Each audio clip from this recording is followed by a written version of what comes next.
I'm Neil Marshall, director of Dog Soldiers, Descent, and a bunch of other stuff. You're watching the Carlisle Cult Cinema Club. Please go and subscribe to them on YouTube and... what was it? Facebook. Facebook.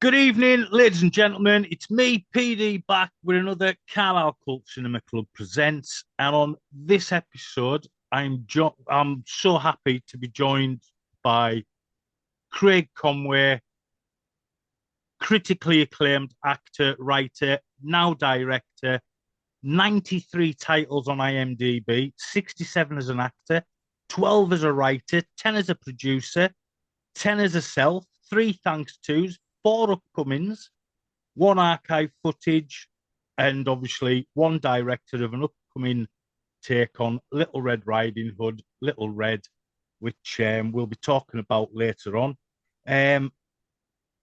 You've done a lot of theatre. Welcome to the show, by the way, Craig. I forgot to say, I got carried away with myself there.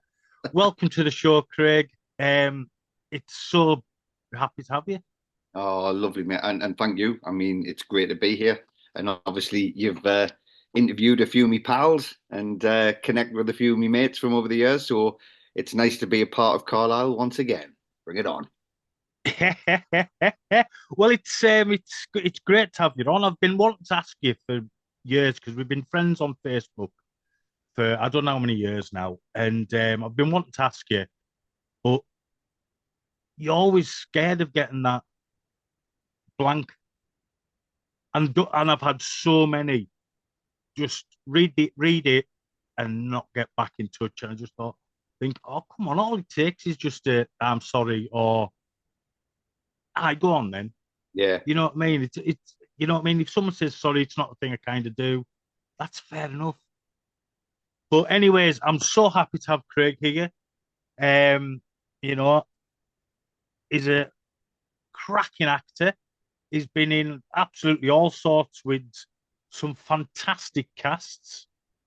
You've done a lot of TV, and you've been in some iconic TV shows as well. Wired in the Blood, Vera, Inspector George Gently, Ted Lasso, Doctors, and just this year, a bit of Casualty. Mm-hmm. And I'm shocked you weren't in the bill. Yeah, no. Do you know what? It wasn't for lack of trying. Right. The bill's a funny one because all my mates, pretty much everyone I know, did a stint on the bill, and obviously it was a huge show. And even my family, my sister and her hubby, they used to watch it religiously. That was their show, and I auditioned for it. I would say just every few months I'd be auditioning for it. Same with Casualty. Funnily enough, I auditioned over the years for it a lot of times as a young actor. And after I'd finished Our Friends in the North, I thought, well, it's a no-brainer. I'm bound to get a stint in the bill, and it never happened. It just never happened. And then they cancelled the show, but I believe it got cancelled because they clearly didn't have the right actor in it. Well, that's got to be it. But one of your films was filmed round on the bill set. What was that? Because I remember being around there. It was, I've got it written down here. I'm just looking through my notes quickly. It wasn't Vera Drake, was it? No. It was 7 Lives. 7 Lives, you're right. Yes. Because I spotted Sun Hill itself. Yeah. And then there's a sign for Canley Cabs. Yeah. So it was definitely around there. I remember going to those studios loads, like I say, as a young lad, and then on 7 Lives, I remember it being filmed near, and somebody mentioned that then. So yeah, total flashback. 7 Lives with Danny Dyer, that wasn't it? With Danny Dyer. You've done a couple of Danny Dyer films, which we will get to. Yeah. So you also worked with Mike Myers on the very underrated Pentaveret. I did, and that was probably, I would say, that has to be in there with one of the highlights of the whole career. I've been a huge fan of Mike Myers for years, since So I married an axe murderer. which started the Pentaveret thing. Yes, exactly. You know what I mean? I can remember when it got announced, I was like, Pentaveret, Pentaveret went, so I married a axe murderer. He's paying it off, the fucking bastard. How the hell? I said, it took him, what, 30 years or something to pay this bastard off. I went, this is amazing. It was my favourite, honestly, my favourite kind of day on set with anybody because I was so bloody nervous. Because he was, to me, he's just, I've pretty much seen everything he's ever done. So I was thinking, well, you get that thing where you think, shit, maybe I've got to be funny. What if I'm not funny? What if it doesn't work? And we got on set and we started blocking and rehearsing the scene. And just before we started, he said, oh, do you know what? I'm going to change all of this. And he threw a total curveball at me and I was like, shit. And not only that, the night before I'd arrived in London and the director said, and you do remember you have a New York accent for this. And I was like, what? Shit. so it was a proper kick bollock scramble. And then we did this first take. And from that moment on, it changed into just having the best day on set I've ever had and the best pool game I think I've ever been a part of. Oh, tell us about the pool game then. You've mentioned it, so you've got to talk about it. So in the episode I did, Sam, the bartender, he is one of the keepers of the fobs that you need to get into the Pentaveret, and so he has to play Mike Myers' character against in this pool game. But it's basically all around being abusive to each other and swearing, and then Netflix come in and say we're going to cut this. This is really full of how can we get away with this language? So they apologize, and then they recut the whole pool game, but it's all very much innuendos and double entendres that spell out that me and Mike are having sex while playing, and it ends in a whole lot of mayonnaise. I'll tell you what I'll do. I've actually got the clip, right? A friend of mine took the clip off. I will send you the clip after this. And you honestly, it's the funniest few minutes I've ever done in my life. And I just think it's a wonderful thing. But I think a lot of people just didn't get the Pentaveret at this time. I think there's a fear around the smut and the innuendos, and you know what? Yeah. It is what it is, but I loved it, and everybody I know who watched it said they absolutely thoroughly enjoyed that scene, especially. But they loved the show. It was great. It was great fun, and I love Mike Myers. I think he's a very very clever man, and I think we need that kind of humor in the world. You know, we really do need it. Yeah, bring back the Confessions films. I don't know whether I'd go that far, mate. There's a reference a lot of people won't get. That's very true. My God, that's a blast of the past as well. Yes. I'm hoping to get him on the show. Mike Myers? No, not Mike Myers. I was going to say, please do. Let me know when you do.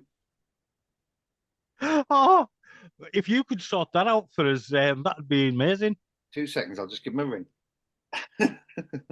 Oh man, you know, I can tell him about the days of cinema on the Wide Awake Club. The Wide Awake, I don't know that one. The Wide Awake Club. It used to be on a. So you're roughly the same age as me, so I thought you'd have caught it. It used to be on ITV on a morning with Michaela Strachan, Timmy Mallet. Well, that the kind of rings a bell. I mean, I am as old as you. I'll be 50 next year. So yeah. Yeah. So you know what I mean. You'd be, and he was on that with the with Neil Malarkey doing the Sound Asleep Club, and it was like a sketch inside. And then he went back over to America and got on SNL, and you know the rest is history. I'll have to look into that. YouTube it. It'll be on YouTube. Yeah. You might, and as soon as you watch it with Michaela Strachan and that, and Timmy Mallet, and I'll recognize it, I'm sure. yeah, you'll go, oh man, how comes I forgot about that? Yeah. But I've just got one of those minds for kind of nerdy culture and remember all this stuff for some weird reason. Can't remember other stuff, but all kind of geeky things just stick in my head for some reason. So yeah, the Pentaveret, folks, go and check it out just for the pool scene. And your TV career, according to IMDb, was Our Friends at the North. That was where it kind of your first thing. Yeah, that was the first kind of, I guess, like major role in a TV show. Because I'd only ever really been doing theatre up till that point. Yeah, because you've done hell of a lot of theatre. Yeah, I mean, I started doing theatre very young. I was kind of like, you start off with the school plays, then went to college and then did local tours, and I did theatre and education. Then there was a lot of kind of new writing stuff and live theatre. And I kind of ended up touring with Northern Stage, the ensemble, and I ended up getting to play some amazing roles with them. But we toured all over Europe, all over the UK. So that was like kind of in a way my going to drama school because I couldn't afford to go to drama school. And it was just a really wonderful time to learn everything. And it was a lot of it back then was physical theatre and multimedia. So you were getting all these directors and producers from all over the world coming to the ensemble and working with us and teaching us. And it was just, it was like some of the best days of my life working and just traveling. I'd never been out of the Northeast until that point, and theatre took me everywhere, like literally all over the world. And then our friends in the North came up, and a woman called Emma Style, who was an incredible casting director and a wonderful, really wonderful woman. She kind of took a bit of belief in me and pushed me into this role for Christopher Collins. And then next minute, I'm working with people like Mark Strong and Gina McGee and Chris Eccleston and Daniel Craig. I mean, talk about kind of thrown in at the deep end. They were just amazing, and they were so humble and brilliant. Well, they were all in the early days of their career as well. Yeah, you know what I mean, and they got to make that. I mean, it was a fantastic show. Oh, it was great, and it was a big hit show at the time. And weirdly enough, as well, Peter Flannery, it originated as a stage play for the RSC, and then a number of years later, back at Northern Stage, Erica Wyman was artistic director, and I went back and did the stage play of it and played Jodie in it. So I played Daniel Craig's part in it, which was amazing. Fantastic. Yeah. Oh, that's brilliant. Nice little circle. Yeah, absolutely. But yeah, so I mean, that'll have been incredible. And then you got your first film, Downtime. Yes. Yeah. Which is it's not got a massive cast. You know what I mean? It's but Paul McGann, Susan Lynch. Yeah. You know what I mean? Yeah. There's quite a few in there early days. Yeah. Of their careers as well. Yeah. Obviously, Paul McGann will have been the biggest star back then. Yeah, absolutely. Because he'll have done, was it Paper Mask? Where he was the doctor who faked. I think he'd done that, but also he was very well known because of With Neil and I, wasn't he? Yeah. It's just a classic. Can't ever get away from it. It's a brilliant film. But I've quoted that film since I've seen it on VHS. I've been covered in deep heat ever since. I don't put the heating on. No, just put deep heat on instead. Yeah, that's it. And it's such a. No, I've just had this image there. But yeah, Downtime. What was it like? Doing your first feature? Yeah. Do you know what? it's kind of always quite nerve-wracking anyway, going on set. And I think because I don't know, funny, the last several months, I think have kind of revealed a lot to me about how comfortable you get being an actor. And I think I had a lot more confidence back then, if I'm honest, Yeah. when I started out, because I didn't know what to expect. And because I hadn't been to drama school, I'd only ever just worked as an actor. So it was like, well, all right, I'll give this a go. And I didn't care, but I didn't know Yeah. anybody. I never used to research who the rest of the cast were then, because I didn't care. I just wanted to get on and play. Yeah. And it's But only as you get older you start thinking too much. but also back then you wouldn't. Nobody had the tools to research who was. No, that's true. Yeah, there was You know nothing. what I mean? Yeah, There was no IMDb. You couldn't. Unless you had a bit of that, you didn't have yeah. a computer, I and that definitely was didn't the have a early comment. days of early days of the internet as well. Yeah, yeah, it was. So So it you was. know, So it was great. You turn up, and then I mean, I had such a laugh with Steve and all the lads in that film. But Susan Lynch, I got on with extremely well, and we ended up working together well, not that long ago, but a few years ago on a thing called Chasing Shadows, oh um, yeah, which was brilliant as well. And then I ended up working with John Lynch, um, and I've getting on so well with them. I still keep in touch with John, and when I see Susan, it's like kind of catching up with an old mate. So I've made friends in those productions from the early days who are still out. They're not just colleagues; they're people who you admire, and they're people you get to know, and then they become yeah, like a really good friend when you see them. It's great. yeah. So I was very lucky. No, it's. I mean, an absolute cracking start, and then obviously you've done a few shorts, and then we get to combat with Mr. Neil Marshall. So how did you meet Neil?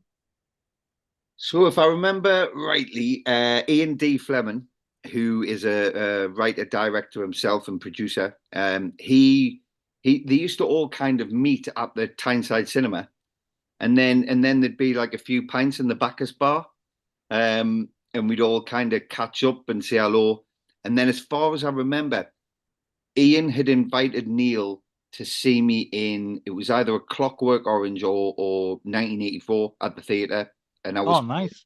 Winston Smith, or one of the Droogs. I can't remember which show I was doing at the time, but he came to see it, and we had all this film on the back of the theatre backdrop. And Neil said, "Look, I'm doing a short. Would you like to get involved?" So I went up and met him and Keith and Sam McCurdy, and that was it. We kind of just all went up, and I think we got paid in kind of beer and pizzas, and it seemed Carlisle like a beer good and weekend pizzas. away. Yeah, so it was a weekend in Carlisle. At the Railway Club, I've had many a good night in that place and good Christmas parties when I was a kid. I bet. Yeah, Um, my dad DJ'd in there for a while. I DJ'd in there a couple of times brilliant. in the 90s. Um, but I was playing dance music and the old fogies weren't up for that. So I only lasted one night. Oh well, better than none. That's it. But yeah, so and then obviously you got that little part, but integral part in Dog Soldiers. Yeah, I mean, funny enough, Neil had kind of then said, "Look, I'm doing this film called Dog Soldiers," and he let us read the script, and I was like, "This is the best thing ever." And then I told my agent that, because originally he'd put me up to play the part that Leslie Simpson plays, Right. and then I phoned my agent and told them I've got a role in a film, blah blah blah. And my agent at the time went, "Darling, who's Neil Marshall? I mean, seriously, werewolves? No, it's not going to happen. It's not going to happen." And they signed me to a theatre show for another 2 years, and then I started rehearsals, and Neil said, "It's happening," and I was like, "I can't do it." And then he was like, "Well, listen, how about you come over to Luxembourg on the weekend and do the campus scene for me, open the film?" And I was like, "Well, yeah, I mean, would love to." So then they flew me out, but I had to pretend I was ill. So I pretended to throw a sickie in, and they flew me out, and I went back to rehearsals on the Monday, going, "I've just been eaten by werewolves or not eaten by werewolves in a tent." So it was great. Best thing I've ever done. That's a brilliant story. I love that. Yeah. Dog Soldiers is absolutely fantastic and still my favorite Neil Marshall film. Yeah.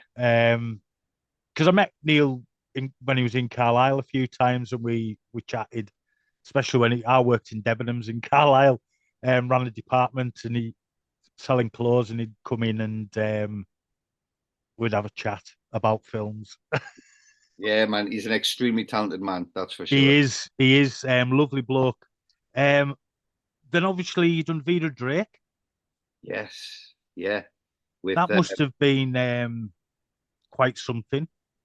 yeah, I mean, it was a real honor to work with Mike Lee.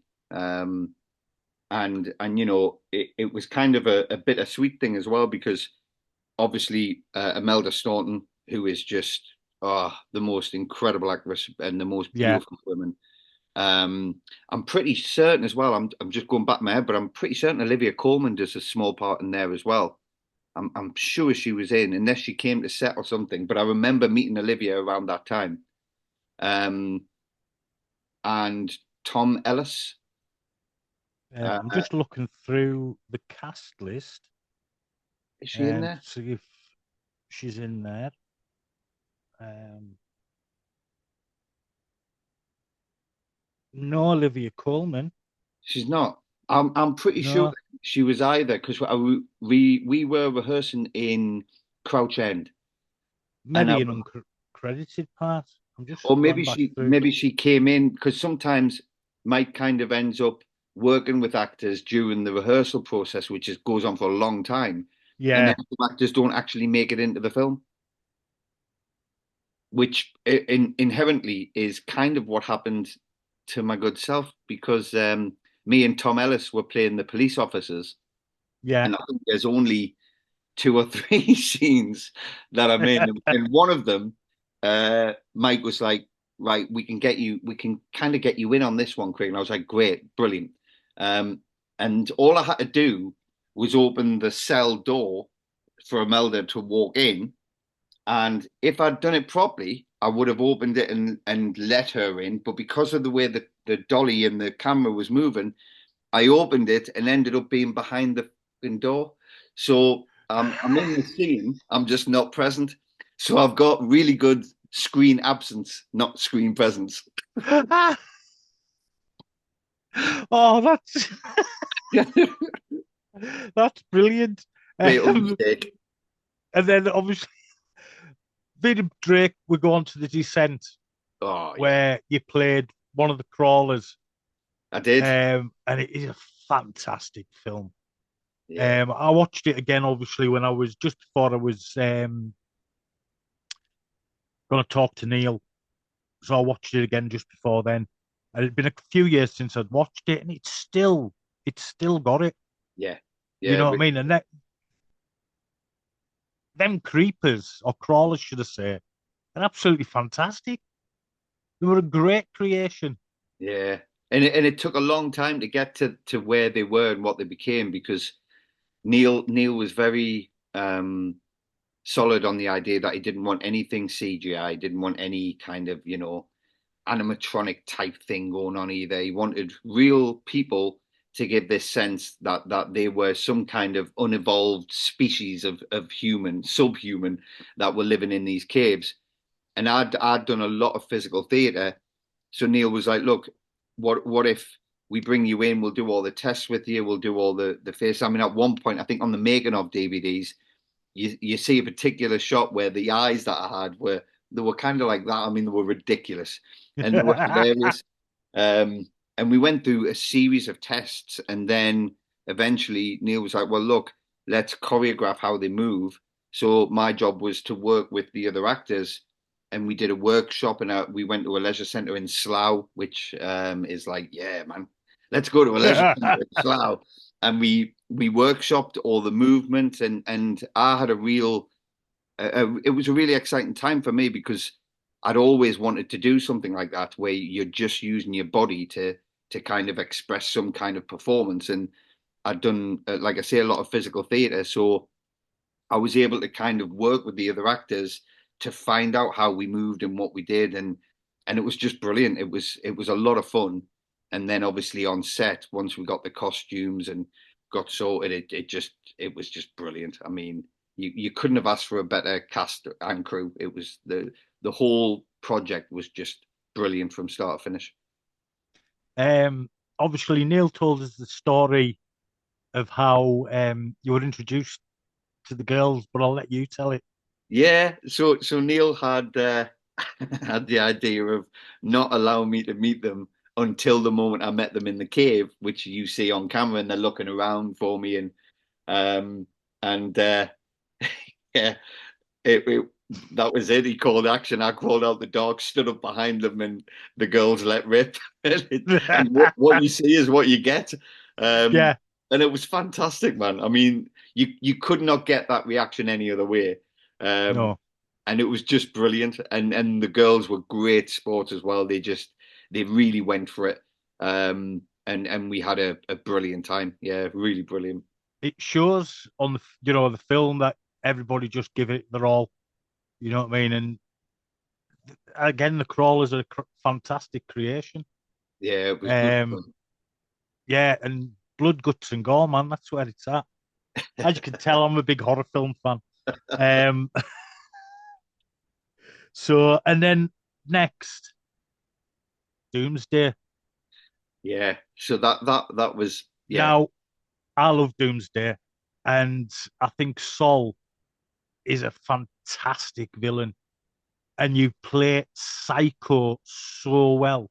No, well, thank you. But you don't go kind of you don't go full kind of Nicholson Shining. Yeah. You know what I mean? But you do it so well. Oh well, thank you. You know what I mean? No, it is love Doomsday, cracking soundtrack. Yeah. I do watch it often. Went to the cinema to see. Well, I've been to the cinema to see all Neil's films that were on the cinema. But yeah, Doomsday. So, what was it like playing Sol then? Do you know what? It was a really like amazing thing to go from doing kind of smaller roles, especially in film and TV and stuff, and then suddenly be this kind of villain in a I think it was like a 35 million budget film, and it was the first time I'd ever flown business class to anywhere in my life, so that was quite a step up. And I'll tell you a story actually. So it was a BA flight from London to South Africa, and of course I'd never been in these kind of like chairs that reclined and stuff like that. And they used to have you kind of sit next to somebody like this, and then opposite you they would be sitting like that. So if you wanted, you could have a little chat to them. So I sat down and I said to this bloke, I went, "It's exciting, this, isn't it?" And he kind of gave me a look, and I went, "Business class, eh? Who would have thought?" And there was this little like screen, and he just went and shut the screen, and that was it. And I was like, "Get in." So that was it. My whole flight was silent. Oh, But then I arrived in South Africa, and obviously I hadn't seen Pertwee since Doomsday. And as I arrived at the hotel, I had my cases. I was sweating. no, we're talking about Doomsday. You want to see Pertwee since Dog Soldiers? Yeah, sorry, Dog Soldiers. Yeah. What did I say? Doomsday. Yeah. Doomsday. Yeah, we're talking. I'm going. No, we're talking about Doomsday. Yeah. So I got there, and I was kind of again dead nervous because I'd never been to South Africa. I'd never been that far anywhere in my life. And then suddenly, all I hear is "Oi oi!" And I look over, and right at the kind of pool in the area, there's Sean. He's like, "Come here, love. Put a bit of cream on me back." And it's honestly, thank God he was there because I was again so bloody nervous, like really nervous.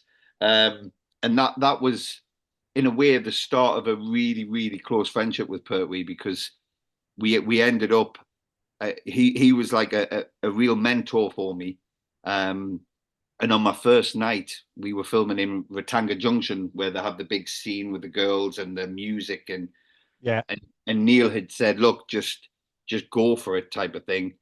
And I remember Live out your rock star. exactly, yeah. That was the note. The note on the script was he is a rock star.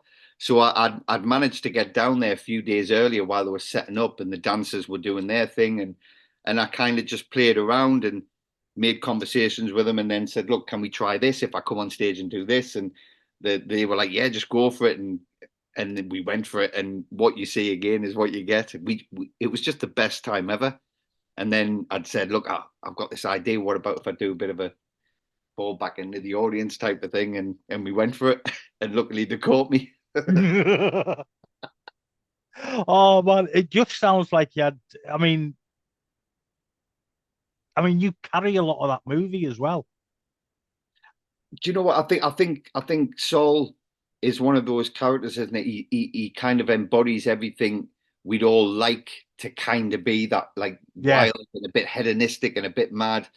Um, and it's strange because the film, I noticed in the pandemic, the film started trending again on Netflix, and Universal, when they went to release the movie, I remember meeting some of the execs in London, and they give this disappointing kind of come to breakfast, and I thought, oh right, they're going to tell us something good here, and actually it was they're not too happy with it, and we don't really know what to do with this film. And I think it was the New York Times gave me the worst review ever. It was, and I remember feeling so devastated that. Absolute wankers, American wankers who don't get it. But I think it was too early. I think they couldn't get into the heads. Like if you watch the Mad Max now, that the remake, it pretty much is Doomsday. It just redefined as Mad Max. I mean, Yeah. everything in there is exactly what Neil did, and he did it many years ago. But And again, obviously Neil's big influence was Mad Max, or one of them, yeah, and yeah, Excalibur, and yeah. Gangs of New yeah, York, all that kind of thing. Like yeah, all these influences were in there, and I think it was Neil really paying homage to all the things that wanted and made him become the filmmaker he is. yeah. Or whether or not that was too personal, and that's what they couldn't get their heads around. But and I think the one thing that possibly many people got knocked by was the medieval part.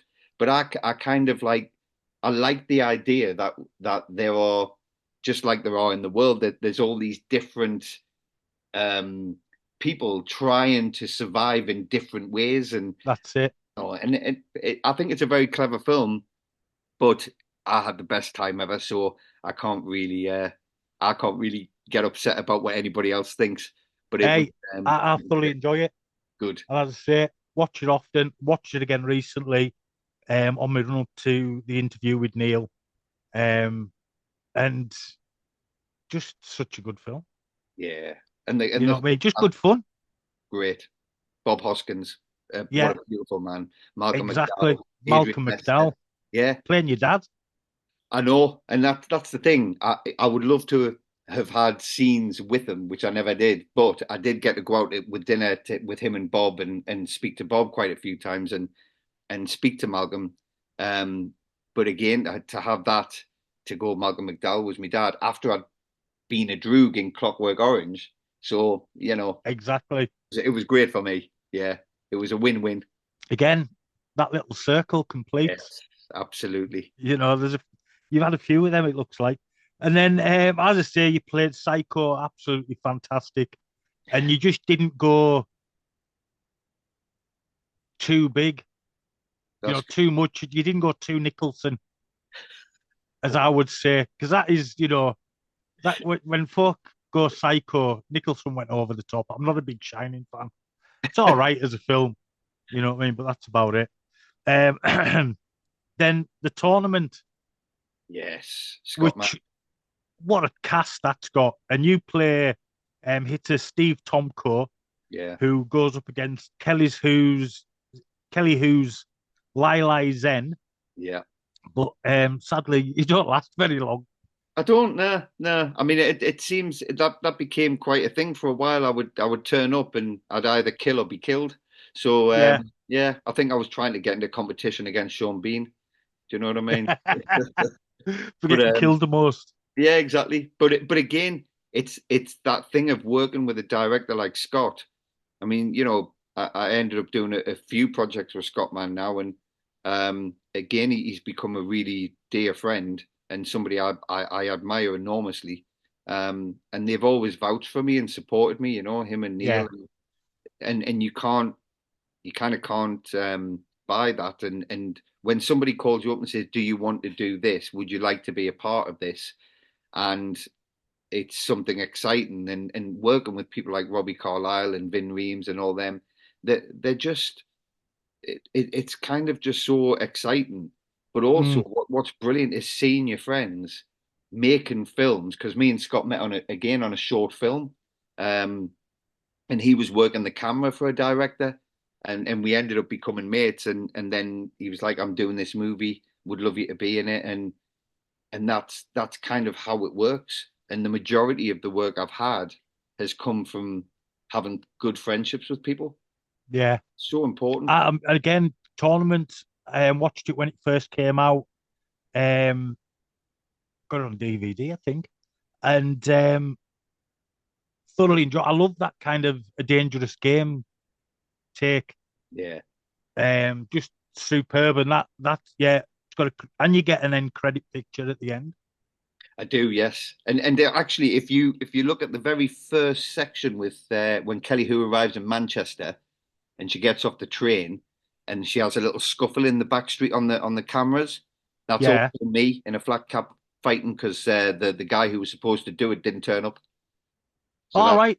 that's me getting my ass kicked by her again. Just hiding your face. Yeah, yeah, just wear the flag. Just playing about.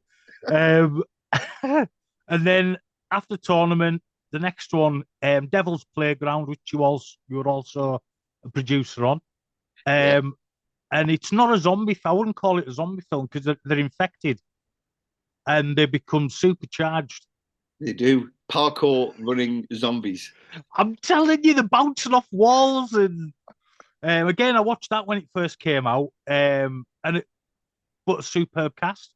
Yeah, and And you, Craig Fairbrass again. yeah, He's such a lovely actor to work with. Danny, we had such a good laugh.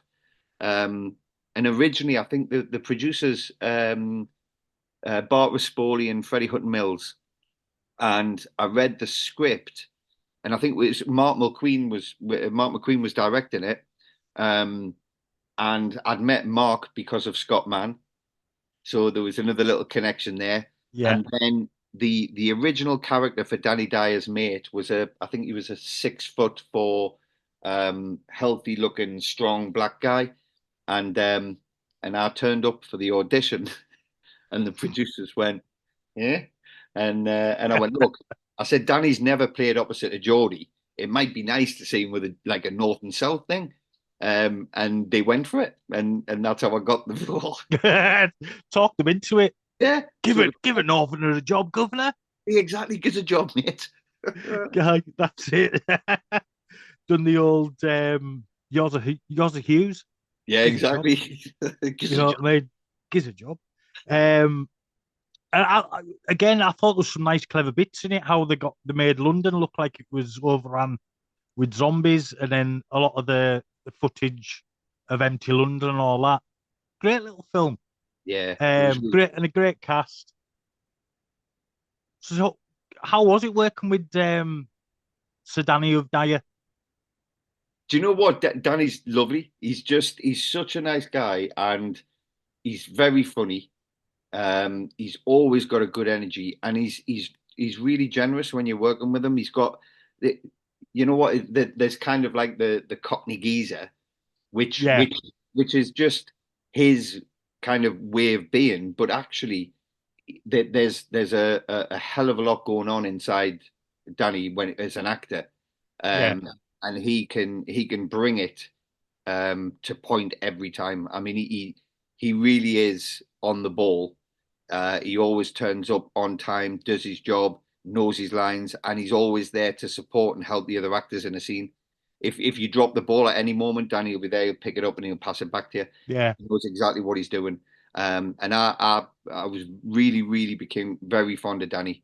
And we ended up almost doing another feature together, but then he got EastEnders.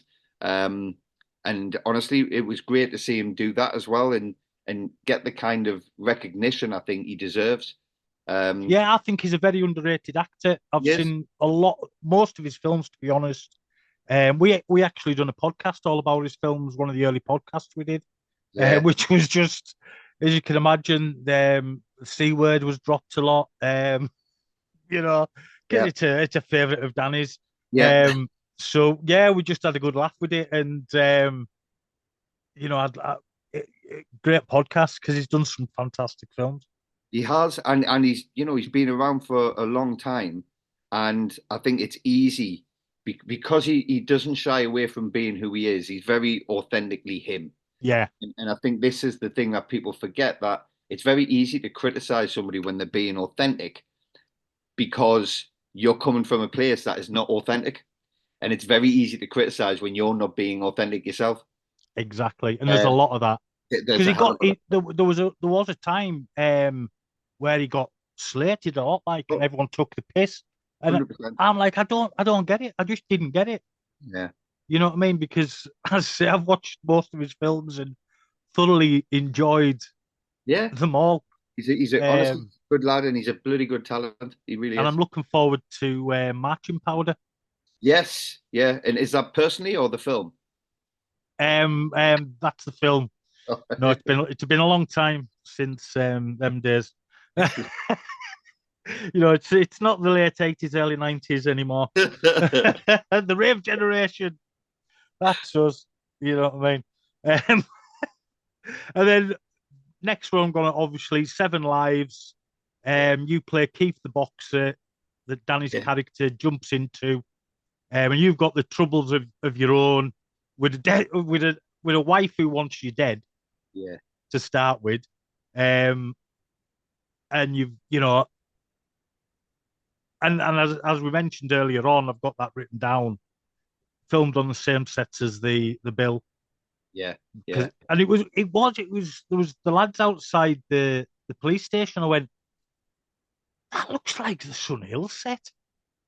Yeah. And then someone's walking down the street, and I went, there's Canley Cabs. It is the Bill set. Yeah. Absolutely brilliant. But no, so how was that? Obviously, kind of acting as Danny in a way, because he jumps into your body. Yeah, I mean, it was a strange film. And I remember, you know, it was quite a while ago. But the thing is, I'd kind of. I enjoyed working with Danny. I enjoyed working with the cast and the crew. There was a lot of crew members that I became really close to on that film. And the boxing thing was just interesting because the story is very interesting. I don't know whether the execution of the story kind of went as well as we all hoped, but it was kind of one of those ones where I think it was a first-time director at the time. And so that again is so important to get involved with when first-time directors are trying to see what they can do. So there was a lot of support for it, and a lot of people wanted to do the best job they could. And again, people criticized it. People kind of say what they say, but actually, anybody who's trying to do something like that, it's about the experiment. It's about the trying new things and trying to be different and finding your feet. But I loved it, and I do remember that there is a slow-mo scene where I get punched in the face. And the guy who was doing it, the boxer, he basically said, in order for us to catch your face being hit with the power, the only way we can do it is if you allow me to punch you. He said, but I won't knock you out, but I will rattle you. And I went, what do you mean? He went, you might go a bit funny. And so we waited, and then they went, okay, are you ready to go for it? And I was like, yeah, go for it. And then he won, and I almost passed out. But it was, but you can see the force of it when you watch the film, my face just wobbles It all rocks over you. the place. It's like my left cheek starts kissing me ear over here. It's brilliant. I know when I boxed as a boy, in my early teens. I didn't follow it through because I'm a lover, not a fighter. Yeah, well, I nearly followed through when I got hit. Yeah. Yeah. Followed through in your undies. Um, that's a great story. But yeah, it's quite arty. Yes. It's a very arty film. Some of the shots are quite arty. Yeah, it's a And French director.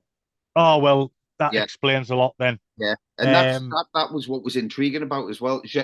Gerard, let me try and find his name. I'll find it for you. Raoul Gerard, or Raoul Gerard. That's it's what. got Paul Wilkins on this one. Oh, I'm thinking of a different one then. Yeah. So that was Paul Wilkins. You're right. Which I ended up working with Paul on a film called Ghostwriter many years later. Another circle. Right. Another circle. Yeah. But no, it is.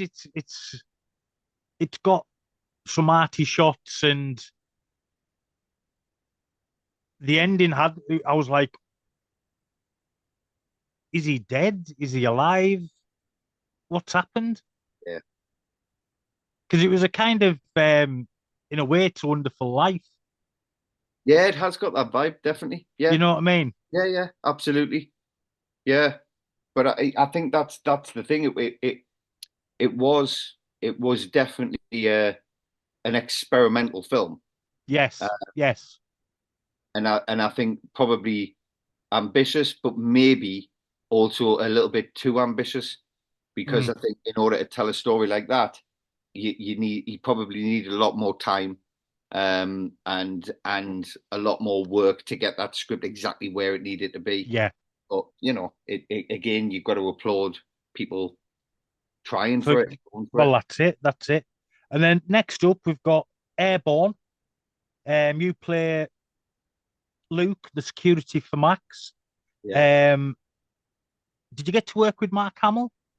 I did, yes. I got to meet him. None of my scenes were really with Mark, but Yeah. he was a very lovely guy, and I remember, just that whole thing of you meet somebody in the kind of the room where you're all sitting and chilling out, and it's like he walks in and you go, it's Luke Skywalker. Brilliant. Yeah.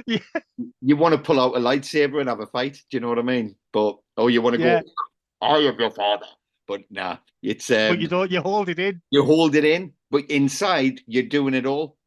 Yeah, that's it. Luke Skywalker. I played with him as a kid. Yeah, I had his figure. You know what I mean? Yeah. Do you know something? It's got a crack because obviously Julian Glover was in Empire Strikes Back as well, and you got to share a lot of scenes with Julian. And he was amazing. I mean, Julian's he's a legend, really, isn't he? Do you know what I mean? He's one of the old boys. He's got that old school way of working. He's got he's got an incredible voice. And his son Julian, I ended up playing Macbeth, and his wife was my Lady Macbeth. So I ended up getting Julian later on. So that was all quite bizarre and mad. Again, little circles. When you meet someone, you go, "Oh, by the way, I work with your dad," and so that's it. Yeah, but it was such a pleasure to work with him and Alan Ford as well. Hilarious, total opposite to I can imagine it. I can imagine him being like a bit like Danny. Alan Ford. You see, he is what you see. Yeah, and a lot of C-bombs. Yeah. Oh, I can imagine. I mean, to be honest, we've dropped cunt on here more times than I care to mention. So, you know what I mean? It's, I don't know why I said C-bomb. Yeah. I think I was just being nice. But yeah, and I dropped it earlier on before we even started recording. So, you know what I mean? I know you're not offended by that. But again, I mean, Gemma Atkinson was really good in it. Yeah. How duplicitous. Well, you both were. Yeah. Because I'll be honest, I thought you were going to be the hero. I didn't see it coming. You know what I mean? So I didn't see that little twist coming.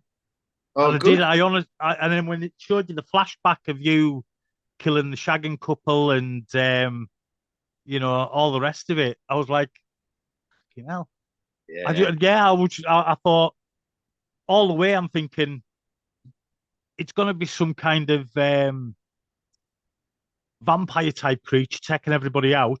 yeah, You're going to be the hero who saved Gemma Atkinson. Then I'm like, she's involved. I clicked she was involved in it quite early on because you'd see her acting one way, then you'd see her acting another way, and you're like, right, she's involved somehow. yeah. Um, but yeah, again, great film. I enjoyed it. Yeah, no, it was good fun, and again, dead ambitious because it wasn't a big budget movie, and we shot it. In fact, we shot it where they used to do Top Gear, because they've got Yes, the two planes there, and to be honest, that for me was a real buzz because every time I'd go to work and arrive, I'd be doing the little Top Gear theme tune in my head, and it was like, I want the biggest film in the world. It was great. oh, brilliant. But no, yeah, folk need to give that a watch, and it's quite gory as well in parts. Yeah, yeah. No, I think it was. Yeah, I mean, I can't remember too much of the story to some degree because it's been that long. But I just remember having a good laugh with everybody. And I remember it also being bloody freezing. Because there'll be no heating on that thing. No, there was no heating on the plane, and they would bring them red rad kind of heaters in and blow hot air at you for about 5 minutes, and when they take it away, it feels like it's dropped another 20 kind of degrees because you're getting Yeah, blasted with heat, and then as soon as they move it, you're like, but it was, yeah, it was it's cold again. yeah, It's freezing cold again. Um, and after that, Harrigan, which you play the villain, or yeah, one of the villains, should we say?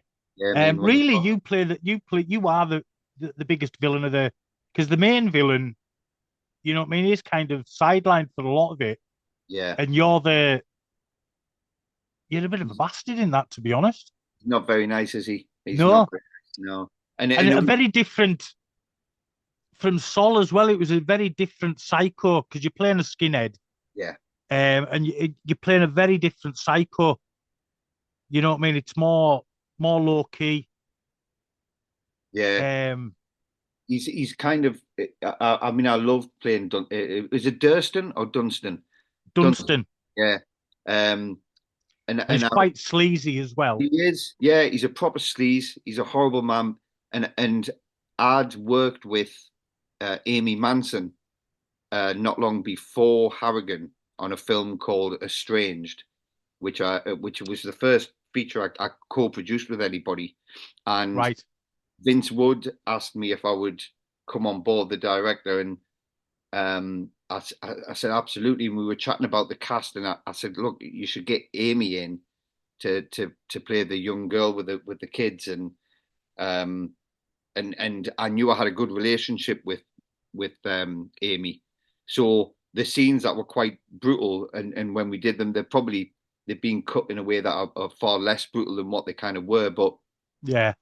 they those scenes were so much easier to do when you're working with an actress like her because we had that kind of trust in each other as well. So that was amazing. And Ronnie Fox, um, I'd managed to kind of speak to Ronnie. I'd worked with him on something and got him involved as well. And then local lads like Peter Peverley, who's a great actor from the region, a musician as well, and singer, songwriter, and theatre maker.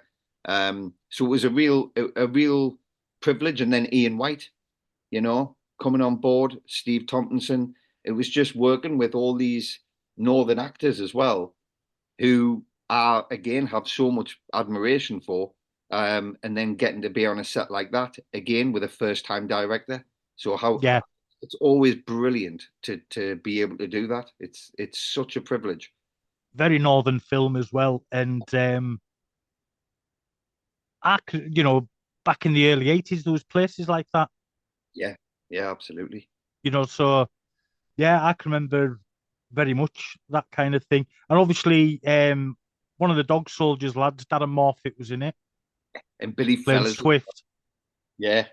Yeah, I mean, Darren's brilliant. He's a great actor.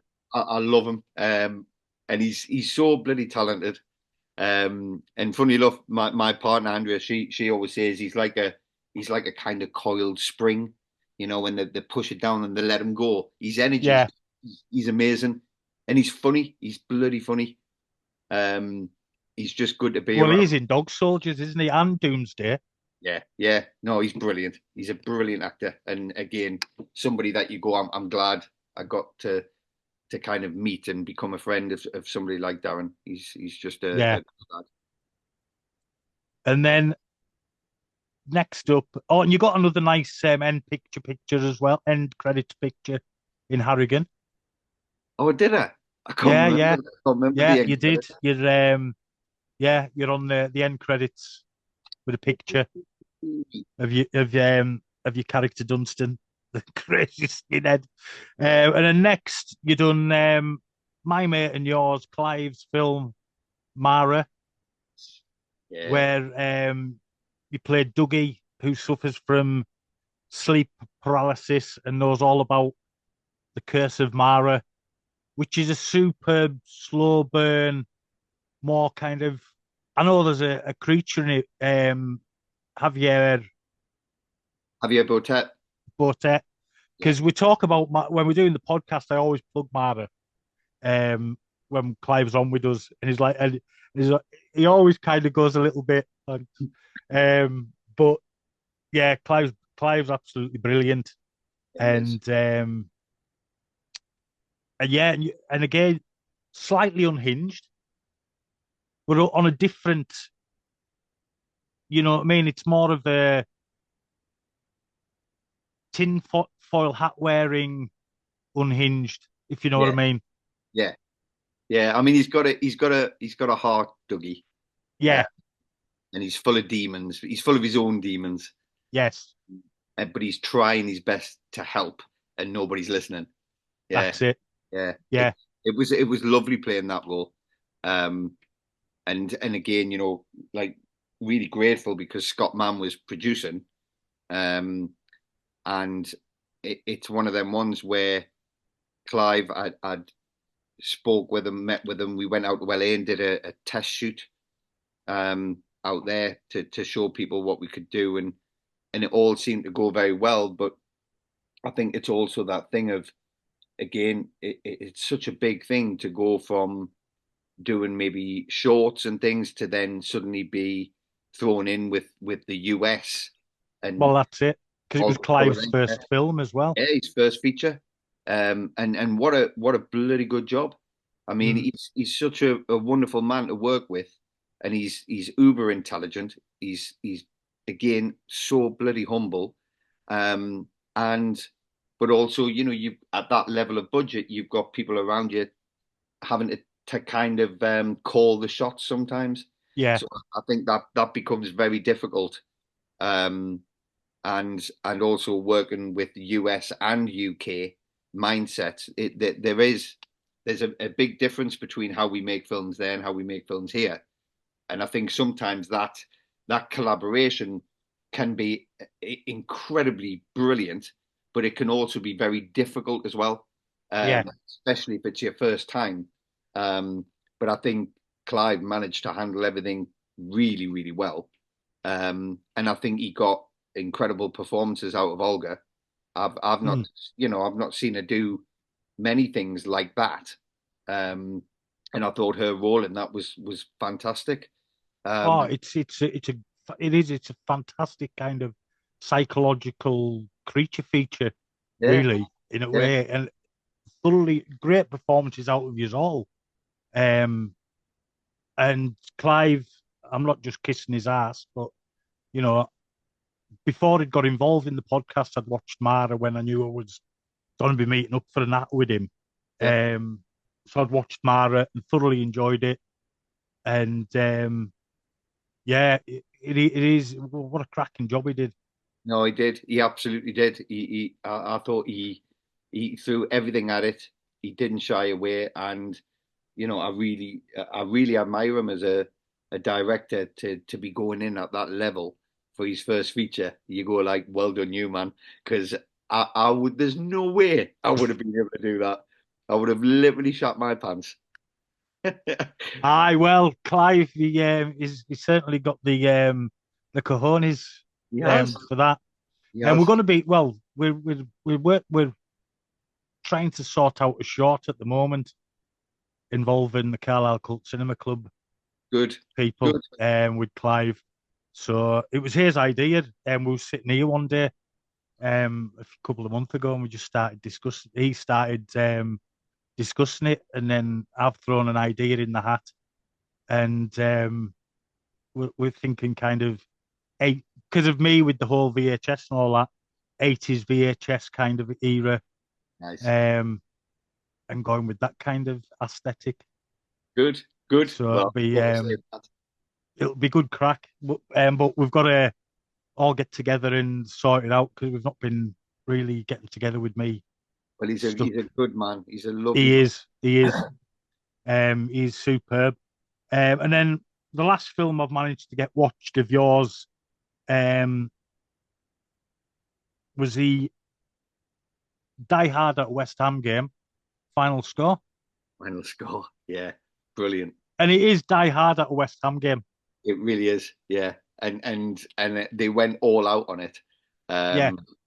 Which again, you go like I've got to admire Scott again, and funny enough, Mark McQueen was doing second unit on that as well. So we all have this gathering of souls that keep coming together. Billy Fellows, Well, and I've got it written down that he seems to be in everything you're in. Just Billy. about Bill Fellows, yeah. Yeah. I mean, we've known each other for so long, and we did a lot of theatre together as well. So I think in theatre, you get very close to people, Mm. and so he's a really long-standing friend who I love a lot. He's brilliant, and he's hilarious, and we end up turning up together in these films, and I love it. It's just great because you feel the moment you go on set and either the DOP or some of the crew or some of the cast, immediately everything, all them silly nerves and all those little inner critics, they kind of die very quickly. Yeah. Because then you feel free to just be who you are and have fun, which is exactly what it should be, as opposed to when you go on set and you don't know anybody and you're thrown in the deep Yeah. end, and it can just be very overwhelming. But final score, man, what a joy! And Dave Bautista, he was wonderful, and what a lovely man. His mum came on set, and I Right. spent a lot of time chatting to her, and him and his mum. They're just again lovely souls. And Really, how was Mr. Bond? he was Pierce. awesome. He was brilliant. He was absolutely brilliant, and he ended up telling us about his experiences of when he first got the job as Bond, and didn't mind talking about anything and everything. Was helping us with his voice coach with the Russian accents, and he was just very lovely to be around. There was not one cast member that turned in, was difficult or anything. Everybody was just on the ball, on the game, on the ball. And it was bizarre because I was actually shooting. It was predominantly night shoots, so I'd be at Yeah. the West Ham Stadium, the old West Ham Stadium, shooting through the night, and then when we'd finish, I'd get a taxi and head over towards Pinewood because I was producing a film called Giantland through the day. And on one journey that night, my son Hunter was born, so I had to stop off, see him get born, and then go back to work. Oh man, but hey, at least you got to see him being born, I did, yeah. It was mental. It was absolutely crazy, but which is always good to see a little one being born. it really is. Yeah. It was an absolute pleasure, Yeah. and but it's just crazy to think that things like that kind of happen when you're on a film, because you just, sometimes when you do a movie, or even a theatre show, your whole life goes on hold, You don't see anybody. You don't do anything. You're just all in. Yeah, you just It becomes your whole world, and then you come back to reality and go, "What the hell happened?" that's why so many relationships form, as in, girlfriend boyfriend relationships form while they're making a film and then split up not long after they finish because Yeah, because the they've reality's gone, not there. yeah, Yeah. they've gone to another production, you know, hundreds of miles away, and you're on another production, you know. So there's very few actors can kind of keep that up, I suppose. No, it's Um, Next, you've got a British action film coming called The Athena Syndrome, that's got a brilliant cast as well. yeah, with Jason Figgis directing. Yeah, Yeah, so we've been chatting for a long time now, and I've got, again, a lot of respect for Jason. He does a lot of wonderful projects, and we've been dying to work together. And I'll say, it's been a lot of years, and hopefully this is getting greenlit and starting to move towards production. Um, but again, you never hold your breath. But yeah, but it's one of those ones where I've still never met Jason. We've only, right. we've only ever spoken, and we send messages and we keep catching up with each other. So we're just hoping That for the the film time gets to get up there, start working together. right because IMDb's got it down as in production. Well, unless they do But something I don't. yeah, that's it, that's it. But there we go. But the cast that you're going to be working with on that, you know, um, Bruce Jones from Corrie, Diane Keane, Ian Ogilvy, Patrick Bergen, Yeah, Rita Tushingham. That's all it's. I mean, whether or not then people are going to be, you know, um, in it, who knows? Because things can change, can't they? yeah, it does, and I think that's the thing. There's a lot of stuff on IMDb and a lot of things that go out there where you're attached or other people are attached with, but by the time the film gets greenlit, sometimes those actors have had to move on or another actor stepped in, and you never know. But I know from my side, with Jason, it's something that we've been trying to do for a long time. So Yeah. I'm happy to stick with him and be there on the day it happens. Hopefully. Oh well, fingers crossed on that. And now we've got to talk about your directorial debut, Little Red, a horror take on yes, a Yeah, horror take on Little Red Riding Hood with werewolves. There we go, around again. yeah. Full circle. Shot in Scotland. There, Yeah, with Neil Marshall as exec producer. exactly. Yeah, Yeah, and House 54 was the production company, and Daniel Patrick Vaughan, who's actually a cinematographer, and a very very brilliant one at that. He um, he had the idea of doing a take on Red Riding, and I was working on a film with him. I think it was last year, called Drained, which has just been released. yes. I say I'm gonna try and find that and have a look at it because I do like Yeah, a good vampire flick. and it's brilliant. And the writer for that, so he commissioned the writer Peter Stiliano, who was the director of Drained and the writer on that, to do this story. Um, and we ended up, Peter's he's a really really talented guy, especially as a writer and a director. He's a very talented man. And anyway, I was in LA at the time, and Daniel Patrick Vaughan said, "Look, would you be interested in directing this? Because I know you want to direct your first feature." And I'd been writing a feature which I hadn't finished, and then I read the script, and I was like, "Look, this is too good to turn down. I mean, it's just brilliant." Um, so we ended up working the script from the draft we getting to where we were now, um, which was an incredible process. But we kind of wanted to create something that was not just a gore fest, but was was real characters surrounded by something very dark, sinister, and horrific. Yeah. And so Little Red was born. And obviously I can't say too much about it. No, no. Can I Yeah, ask? Practical werewolf? I'm not even going to go in to to where we are with that. Um, Right. you'll get put it this way, that there is nothing really artificial in there. Right. Well, with Neil producing, and I know what his thoughts on CGI. Yeah. So, you know You what I don't mean? you don't have to worry about anything Yeah. like that.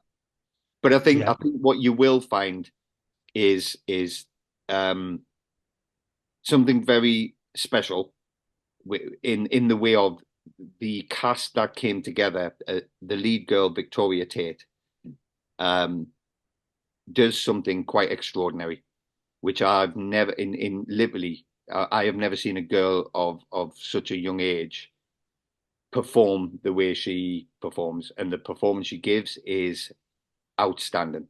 I mean, Right. it's up there with the best. And if I look over all of the horrors of the past as well, even looking at things like The Exorcist, um, looking at films like well, even down to things like Mara, things I've been a part of, Dog Yeah. Soldiers, Yeah. Yeah. Descent, the girls in there. Victoria is up there with the best of them. Oh, Um, brilliant. yeah, she's an absolute fucking star. Like she really is. And the whole cast were brilliant. Ian White got involved, which was a real privilege. Robert Cavanaugh, Lindsay Burkamp, Jack McAvoy, and then there's a few newcomers in there. Billy Fellows is in there again. Which is fab. Hey. Yeah, he's got to be there. He had to be there. He's the one who's constantly said to me over 20 odd years, when are you going to direct a film? When are you going to direct a film? So eventually I was able to say, I'm doing it. Come on in. But again, the Thomas Muggleston, Michael Tumney, there's so many, Jenny Quinn, all these young actors came in and literally blew my mind. I was so, you know, again, kind of humbled to be able to work with such talent and see their enjoyment and them allow me to push them towards something maybe that is different for them. Um, and that was a real amazing experience, and one which I'm looking forward to doing again while I'm setting up the next feature and the next one. It's Oh, superb. Yeah, I Well, absolutely love it. I for one look forward to seeing your directorial debut and what you may direct next. Hopefully, I won't let you down. No, well, hey, everything I've seen you in, I've enjoyed your performances, even when sometimes, the film's been a bit ropey. Um, Well, if it is Roby this time, I'll blame the actors, so it's all right. that's it. It's not my fault. You know what I mean? That's it. Um, just blame the tools. Yeah, That's exactly. that's it. You know what I mean? So I know we've went right through your career and all the rest of it, or most of your film career, anyways. And I've got to ask you about mental health because I Yeah. know you're a big mental health advocate. And obviously you've had your times of bad mental health, Mm-hmm. which you know, we yeah, it seems a thing of our generation as well. Um, Yeah. Sadly, Yeah, it is. And do you know what? I mean, it's one of those things, isn't it? Again, even down to the kind of projects you do and the projects that attract you to them. Again, Little Red was um was quite explicit when it comes to the physical, mental abuse that goes on within the film, and yeah, uh, and this idea of who we are, who we're searching to be, How do we take control of our lives? How do we get the better from our lives when our circumstances around us seem to just be throwing all the shit at us? How do you keep yourself afloat? How do you survive this? So those themes for me are massively important, whether I'm playing the character or whether I'm directing the character or whether I'm trying to write a story about characters like that. The humanity of a piece is everything to me, and that's all I really want to do. That's all I want to kind of create or produce is stories which allow us to examine our humanity and to question it and not be afraid to question it either. And I think it's important that we get excited about the relevance of how important that is. We have a lot of things, a lot of films, and a lot of kind of surface entertainment, which is all valid and all good. But I think what we need to do is be brave enough to go that little bit closer to the truth of things, and then use the genre not to hide behind it or not to distract us from reality, but to heighten the reality so that we can connect to it on a deeper level. And most filmmakers are doing that anyway. But I think sometimes what happens is people hear the word "I'm making a horror" or "I'm making a drama" or "making a comedy," and what they don't realize is the genre is not actually that important. What's important is what's going on. It's the story beneath it all. And mental health obviously is there for all of us. We all suffer because we all think way too much than we should. I think you were saying about films and stuff like that. There was a lot of that in the 80s and the 90s, which studios seem to have kind of, as you say, pushed out that creativity that everybody seemed to have had back then has gone. Yeah. To a degree. It's still there, but it's not what we're seeing. And you're getting films coming out, like Little Red and, which is absolutely fantastic because you're saying, what it's tackling with. We're not going too far into it. But you're saying like some of the themes it's tackling. And really, you don't get too much of that in the mainstream anymore. And I think that's because we don't have the same, there's none of this going out to look for a film. It's there in front of you and it's all popcorn, or most of it is popcorn, which is great and lovely because I love a popcorn movie, and a lot of horror's just there to thrill you. Which is absolutely fantastic. But I think because of the invention of streaming, we've kind of lost a lot more of them films that had a little bit more to say than just being, a comedy or a horror. There was that little underlying, that was there. It seems to have been, unless you're doing lower budgets and people aren't getting to see, like, the wood by walking into the likes of, because Netflix aren't going to put a lot of the films on. You might find it on Amazon, but it'll be hidden and you've got to go looking for it. You know what I mean? Tubi's a great place to find stuff, that you're more lucky to find stuff, especially some of the films you've made. But yeah, there's that loss of that, and also there's too much information about films. Yeah. No, I know what you mean. I think the thing is we just have to ensure that we make enough room to keep the independent scene thriving, where new writers, new directors, new actors are going to be working together to with well established actors and writers and producers, that we create a better relationship so that we can always be looking out for the new talent, but also invest in that new talent as well. That's so that, it. Because you don't need huge budgets in the independent scene, but what you need is the ability to be able to be free with your material and Yeah. and enjoy speaking from your own voice, or from the voices of many.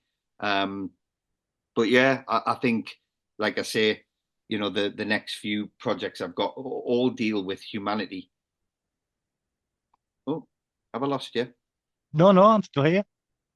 Have you lost us? I've lost your picture. That's all right. Oh, I'm still here, anyways. Yeah, I think anything to do with mental health and how we cope with that and how we support that is really important. And film is an amazing medium to explore that. So there's so many stories out there that we can tell by using film to express it, and I think it's so important. And film can also help you, get out of the funk.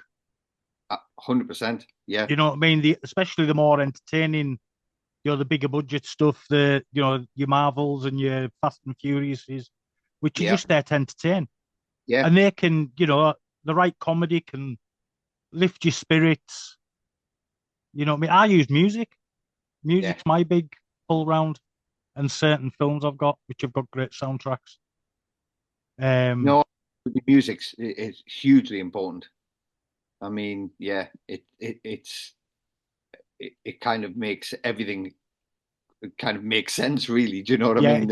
It does. Yeah, the sound and the music, it is everything, and I think that's going to be probably quite a difficult task ahead of us in the edit. Making sure we find the right musicality to it, and also the sound and all of that. It's to support those performances. Exactly. Yeah. Exactly. I mean, the soundtrack that Neil put together on Doomsday, now that was an absolute belter. Yeah. That lifted every scene that, Susie Sue, when you come on. Spellbound, man, what a tune. There's some great tracks in Doomsday. There is. And I think, do you know something? I think we've covered absolutely everything, Craig, that I wanted to cover. Well, that's good. As long as you got what you needed. No, it's I have. And it's been an absolute pleasure having you on. And I'd love to have you on again when Little Red comes out. Absolutely, man. I'd love to do that. Yeah. And I'm just going to say as well, so Stephen Leake, who's the armourer and the armory that we used in Little Red, he actually gifted me this chair because I didn't have a chair to sit on. And so he brought that up from London to Scotland for me to Inverness. Bless him. So that's why I put it on there, because you got to do that. Hey, well, look what's behind me. You've got to plug your bits and bobs. You know what I mean? Exactly. You've got to plug your bits and bobs. Definitely got to plug them. Yeah, plug them. Exactly. Plug them. I'll do a sign out. Hang around after the sign out, and I'll have a quick word with you. But no, it's been an absolute pleasure having you on. And I'll let you know when the episode's coming out. Probably maybe next week, actually. Okay, great. Well, I'll send you the clip as well for the Pentaveret. Yes. I won't put it up on here. Because is it an uncut scene? No. Or is it from? All right. It's from the show itself. Yeah. Right. No problem. But no, everybody go and look at the Pentaveret and watch it for the pool scene.